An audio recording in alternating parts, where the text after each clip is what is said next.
কাঞ্চনাকে বলছে, বিষ্ণুপ্রিয়া কাঞ্চনা, প্রতিদিন গৌরাঙ্গকে দেখিবে, কিন্তু আজকের দেখার অন্য দিনের দেখা এক নয়। আজ দেখিলাম সঙ্গে সঙ্গে আমার দেহ মন প্রাণ জীবন যৌবন রূপ দর্শনে আমি সব হারিয়ে ফেললাম। আমার মধ্যে যা কিছু আছে আমি সব দিয়ে ফেললাম, যা মনের অজান্তে তাকে হৃদয় দিয়ে ভালোবেসে ফেললাম। তাহলে নিশ্চয় আজ শ্রী গৌরাঙ্গের রূপে এমন কিছু বিষ্ণুপ্রিয়া পেয়েছে যেটার আনন্দ আর নিজের কাছে রাখতে পারছেন না।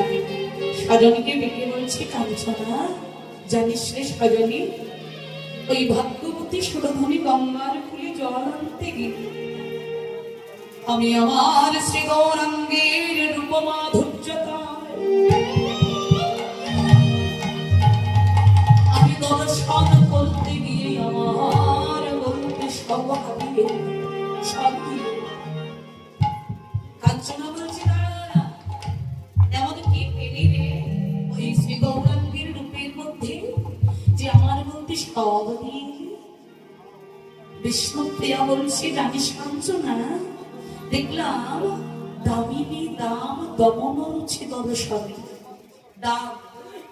দামিনী দাম, দামিনী মানে বিদ্যুৎ আর দাম মানে মালা। আকাশ কালো মেঘের যখন উৎপত্তি হয় দেখবেন না, এখন তো মাঝে মধ্যে বর্ষাকাল ধীরে ধীরে শুরু হচ্ছে, এখন এই ভাবগুলো দেখা যাবে। কালো মেঘের সঙ্গে আরেকটা মেঘের ঘর্ষণ হলে সেখানে বিদ্যুৎ মালার উৎপন্ন হয়, আর যখন বিদ্যুৎ মালার উৎপন্ন হয় দেখবেন বাবা পৃথিবীটা কিছুক্ষণের জন্য এক ঝলকে আলোকিত হয়ে আবার অন্ধকার হয়ে যায়। কিন্তু কাঞ্চনা আমি সুরধনী গঙ্গার কুলে যে বিদ্যুতের মালা, ওটা অস্থির বিদ্যুৎ মালা নয়, ওটা দেখলাম স্থির বিদ্যুৎ মালা। যেমন পৃথিবী আলোকিত হয়ে অন্ধকার হয়ে যায়, সেটা হলো না, স্থির হয়ে যেন বিদ্যুৎ আলোকিত করে দিল এই সুরধনী গঙ্গার কুল। হ্যাঁ, আর ওটা দর্শন করতে গিয়ে দূরে গিয়েও দর্পকদা। হ্যাঁ, জানিস কাঞ্চনা, একজনের খুব অহংকার হয়েছিল, সেকে দরপ অর্থাৎ ব্রহ্মার মানস পুত্র মদন। এই মদনের বড় অহংকার হয়েছিল। কেন? সৃষ্টিকর্তা ব্রহ্মা তাকে জগতের সমস্ত সৌন্দর্য দিয়ে তৈরি করেছিলেন, সৃষ্টি করেছিলেন। এই জন্য মদন বড়ই সুন্দর, দেখতে এত রূপবান যে তার রূপে যেন জগৎ কিছুটা আলোকিত, এতটাই রূপমাধুর্যতা ছিল। এই জন্য বাবা বেশি সুন্দর হওয়াও কিন্তু ভালো নয়, কারণ বেশি রূপবান হলে আবার রূপের অহংকার। হ্যাঁ, তাই মদনের সেই দশাটাই হয়েছিল যে আমার মতো সুন্দর আর জগতে কেউ নেই, এই জগতে আমি একমাত্র সুন্দর। এই যে অহংকার হলো, ভগবান মনে মনে চিন্তা করছে, মদন অহংকার করো না, অহংকার যে পতনের মূল। যদি হৃদয় মন্দিরে দৈনতা না থাকে, অভিমান সুন্দর না হতে পারো, তবে যে তোমার এই দেহটা যে বৃথা হয়ে যাবে। তা মদন যখন শুনতে পেলেন যে জগতে এমন একজন পুরুষের অবতরী হয়েছে, সে নাকি আমার থেকেও বড় সুন্দর। আচ্ছা, কেউ যদি শিল্পী হয়, ভালো গান গায়, আর সেই যদি সঙ্গে আমার থেকেও বেশি একজন ভালো গায়, তাহলে শিল্পী যেমন হিংসে হয় না, আমার থেকেও ভালো গায়, একে আগে দেখতে হবে। তা মদনেরও সেরূপ মনের ভেতরে একটা হিংসে হয় যে আমার থেকেও বড় সুন্দর, আগে আমাকে তাকেই দেখতে হবে। সেকে খুঁজতে খুঁজতে মদন যখন গৌর চরণে এলো, দেখবেন বাবা, যারা প্রকৃত মরণী ভক্ত, যারা সত্যিকারের হৃদয় দিয়ে ভগবানকে ভালোবাসে, তারা কিন্তু ভগবানের মদন থেকে দেখে না, তার আগে ভগবানের চরণ থেকে শুরু করে।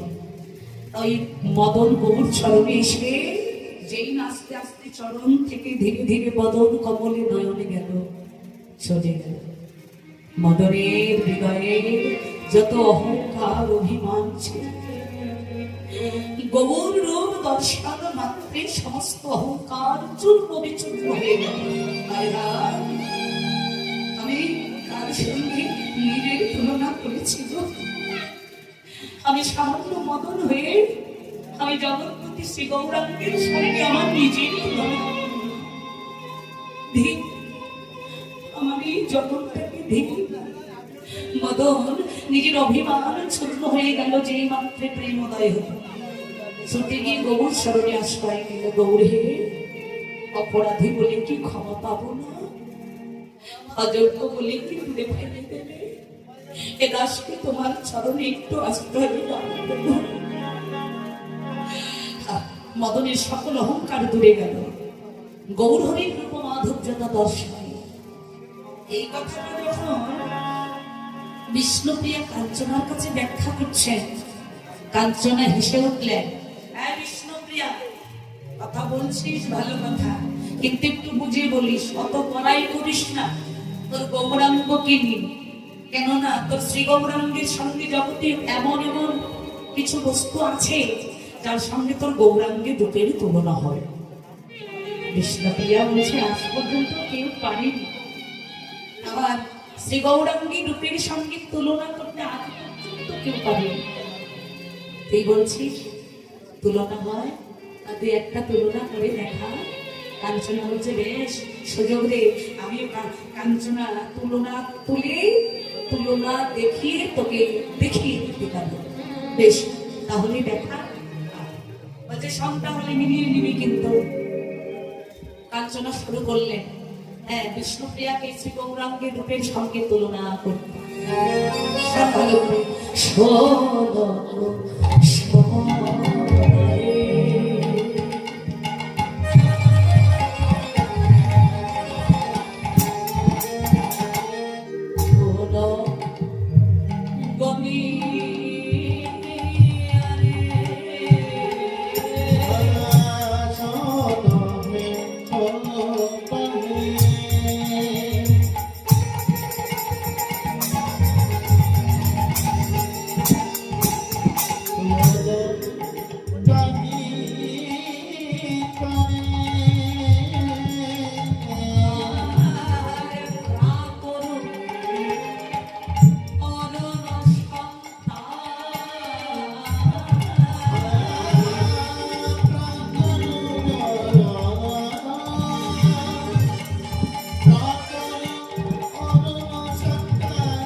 তুলনা শুরু করলাম।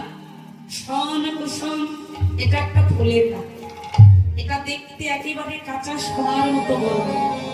শোন, এই ফুল দেখলে তোর প্রাণ জুড়িয়ে যাবে শ্রী গৌরাঙ্গের রূপের কাছে, মানে এই কাঁচা সোনা শন কুসুম ফুলের কাছে তোর গৌরাঙ্গের রূপ হেরে যাবে। একটু বিচার করে দেয়। বিষ্ণুপ্রিয়া বলছে, তোর কথা হয়েছে? বলে হ্যাঁ।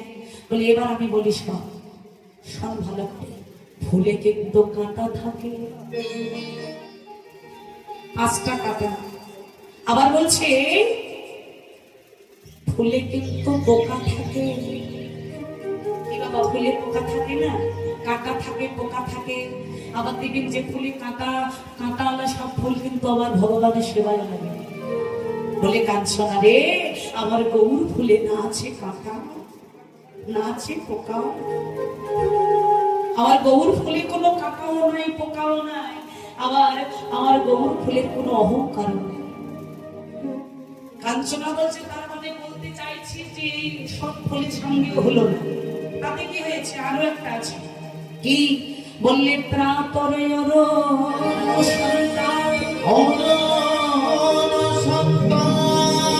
তাহলে আমার মনে হয় প্রাতর মানে সকালবেলার অরুণ, মানে সূর্যের যখন সূর্য উদয় হয় তখন বালক অরুণ মানে অরুণ। দেখবেন বাবা, পূর্ব দিগন্তে যখন সূর্য উদয় হয়, ওই যখন সূর্য কেবল উঠছে দেখবেন লাল টুকটুকি কাঁচা সোনার মতো বর্ণ নিয়ে ওঠে। কি ওঠে কিনা?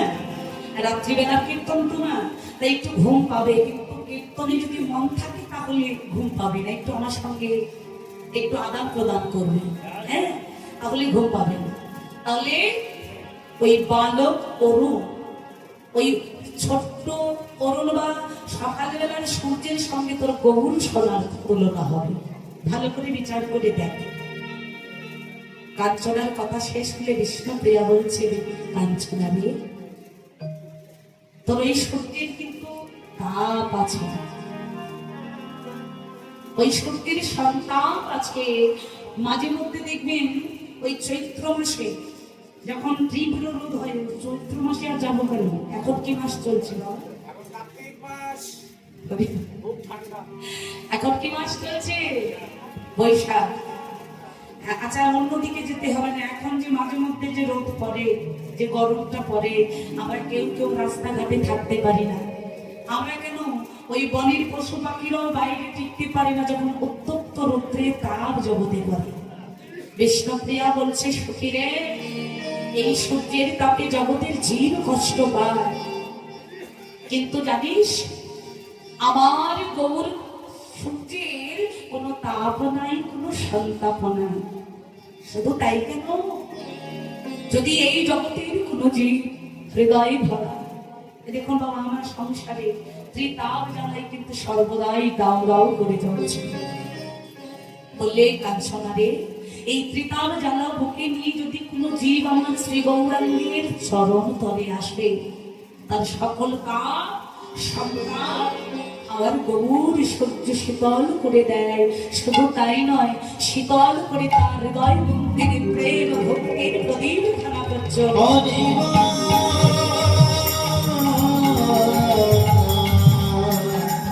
হরি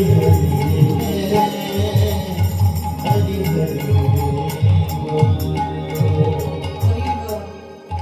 সনকাঞ্চনা তুলনা তো করতে গেলে এবার আমাকে একটু বলতে দে। আমার গোরার জয় বলে গোরার জয় বলি হরি গোরার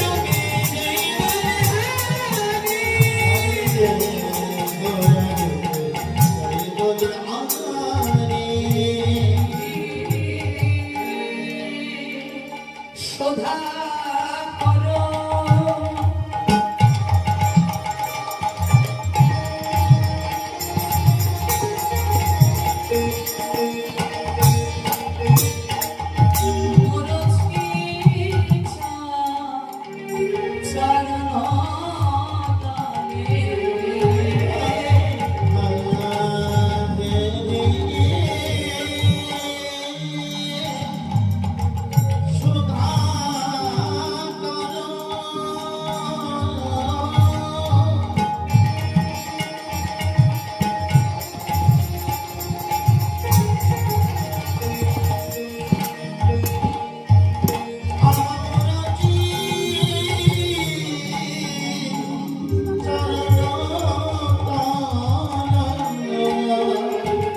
দাস নখর বধ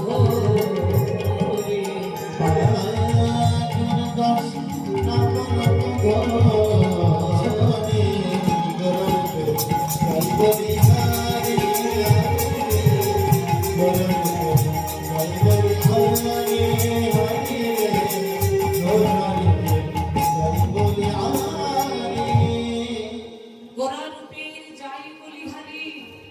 কেন জানিস কাঞ্চনা? কারণ অনেকেই তুলনা করতে গিয়েছিল কিন্তু কেউ পারেনি। দেখেছিল, হ্যাঁ, অহংকার হয়েছিল ওই আকাশের সুধাকর। সুধাকর কার নাম? একটু কথা বলো, তাহলে ঘুমের ঘোরটা কেটে যাবে। সুধাকর কার নাম বলতে পারো কি? ওই জন্য কাকিমারা বলছে না, কারণ ভাসুরের নাম ধরতে নেই তো। সুধাকর আকাশের চাঁদের নাম, মানে চাঁদ। জানো না, চাঁদেরও অহংকার হয়েছিল, আমার মতো সুন্দর আর কি আছে, আমি চাঁদ, আলো দিবি তবেই জগৎ আলো হয়। নইলে জগৎ অন্ধকার। হ্যাঁ, আমার মতো সুন্দর আর কে আছে? কিন্তু আকাশের চাঁদ যখন আমার গৌর চাঁদের সন্ধান পেল, গৌর চাঁদের কথা শুনে আকাশের চাঁদ ওই গৌরকে দর্শন করলেন। যে দেখি এ এত বড় আমার থেকে সুন্দর। আকাশের চাঁদকে যখন দর্শন করলেন, ওই আকাশের চাঁদের সকল অহংকার দূরে গিয়েছিল। শুধু তাই নয়, চাঁদ চিন্তা করেছিলেন, এই চাঁদ চিন্তা করেছিলেন, আমি চাঁদ হয়ে, সামান্য চাঁদ হয়ে আমি আমার গৌর চাঁদের সঙ্গে আমার তুলনা করলাম। এই অপরাধে শাস্তি আমি মাথা পেতে নেব, ক্ষমা নয়, আমি শাস্তি নেব। আকাশের চাঁদ মনে ভাবলেন এই প্রাণ রাখবো না, প্রাণ আমি বিসর্জন দিয়ে দেব। আকাশের চাঁদ মাটিতে প্রাণ বিসর্জন করবে বলে যেই না ঝাঁপ দিবে। কিন্তু কথায় আমরা একটা কথা বলি, মা রাখে হরি তো মারে গে, আর মারে হরি তো রাখে গে। আকাশের চাঁদ যেই না মাটিতে ঝাঁপ দিল, এক চাঁদ 10 খণ্ড হয়ে গেল। ওই 10টা খণ্ড হয়ে চাঁদ কাঁদছে। ভগবান বললেন, যারা আমার জন্য কাঁদে আমি তাদেরকে কখনো মরতে দিই, আমি তাদেরকে কখনো কাঁদাই না। আকাশের চাঁদ 10টা খণ্ড হলো, আর ওই 10খানা খণ্ড ধীরে ধীরে আমার গৌর চরণ তলে এসে 10খানা নখে আশ্রয় গ্রহণ করে নিল। পটু 10 নখর ধরে আকাশের চাঁদ মাটিতে পড়ে 10 খণ্ড হয়ে ভগবানের চরণ হইল। আকাশের চাঁদও অহংকার করেছিল, কিন্তু সেও পারে। আরো অহংকার হয়েছিল আরো একজনে, সেকে যার অহংকারের কথাটা এখন বলবো, তার অহংকার হওয়ারই কথা। তাকে তাকে একটু জানি, বলে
এবার একটু মায়ের সাথে গল্প করবো, তবে কীর্তনের বাইরে।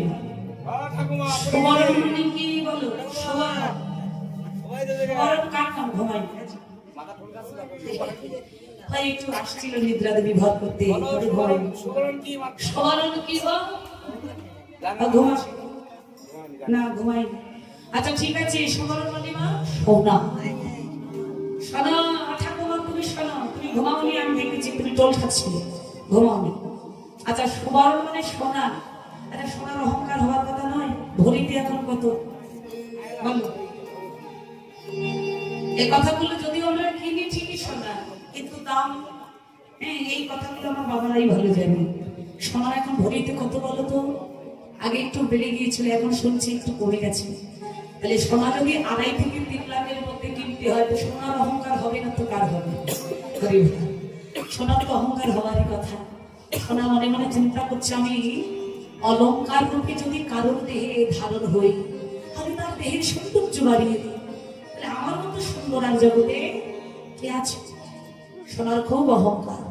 কিন্তু সোনা, এই পার্থিব জগতের ধাতব বস্তু সোনা, যখন জানতে পারলে যে নতুন এক সোনার নাকি অবতরী হয়েছিল, আমি সোনা থাকতে আরেকজন কাঁচা সোনার উৎপত্তি হয়েছে, সে নাকি আমার থেকেও বড় সুন্দর। আগেই তো আগে দেখতে হবে কে সেই পুরুষ, কে সেই সোনা ছুটতে ছুটতে আসছেন আমার গৌর সোনার চরণ তলে। যেই না গৌর সোনার চরণ তলে এসে দাঁড়ালেন, আর গৌর সোনার বদন যেই না নিজ নয়নে দর্শন করলেন, সোনার সমস্ত অহংকার হয়ে গেল। আমি সোনার কত সুন্দর, আমার আমার জগতের কাঁচা সোনা, আমার গৌর সোনা, সে যে শুধু সোনা নয় রে, সে যে আমার উপাসনা, আমার কাঁচা রসের খাঁটি সোনা। অচলাচের খাঁটি সোনা। বলছে আমার ভেতরে খাল আছে, ভেজা আছে, কিন্তু আমার গৌর সোনাতে তো কোনো ভেজা নেই। কোনো ভেজাল নেই। আমায় যদি কোনো মানুষ সঙ্গে ধারণা করে, তার মান অভিমান পাবে, তার অহংকার পাবে, কিন্তু আমার গৌর সোনাকে যদি কেউ হৃদয়ে ধারণ করতে পারে, আর কি হয় জানো? ধীরে ধীরে মান অভিমান আত্ম অহংকার সব দূরে চলে যায়। হৃদয় চিত্তে প্রেম ভক্তির উদয় হয়, যেটা থাকলে ভক্ত অনায়াসে ভগবানের চরণে যেতে পারে। বাবা সোনা নিজে অহংকার করলেন যে আমার মতো সুন্দর আর কেউ নাই, কিন্তু যার এই চেতনাটা হৃদয়ে জাগে, অনেকে নিজেকে কর্তা বলে মনে করে বসে থাকে। জগৎ সংসারে এক একজন কর্তা হয়ে গেছি, কিন্তু কোনোদিনও এই অনুভব করি না জগতে আমার থেকে বড় একজন কর্তা আছে, যার কাছে আমার জবাব দিতে হবে। দুদিনের জগতে তোমায় ডাকবো বলে গেলাম, কিন্তু তোমায় তো আমার ডাকা হলো না। শুধু জগৎ সংসারে গিয়ে আমি আমার আমার আমার করে বললাম, শুধু আমার আমৃত্য নিয়ে পড়ে রইলাম। কিন্তু বাবা এই জগতে যারা বুঝতে পারলো এই দেহটা আমার ভোগের দেহ নয়, এটা আমার গৌর গোবিন্দ সেবার দেহ। আপনাদেরকে আজকে কয়েকটা বাস্তব কথা বলে যাব, আপনারা এগুলো চাইলে ইচ্ছে করলে নিজেরাও দেখতে পারবেন। এখন বর্তমান ভক্ত সমাজে বৃন্দাবনে একজন বাবাজি আছেন, যার নাম হলো প্রেমানন্দ বাবা। মোবাইল সার্চ করবেন, এসে করবেন। তার সম্পর্কে যারা জানেন তারা জানেন, না যারা জানেন না একটু শুনে যায়। ওই বাবাজির কিন্তু আজ থেকে 20-21 বছর হলো দুটো কিডনি ড্যামেজ। হ্যাঁ, আরে মা জানে। সেই বাবার প্রায় 21 বছর হলো দুটো কিডনির ড্যামেজ নেই, আজও বাবা বেঁচে আছেন।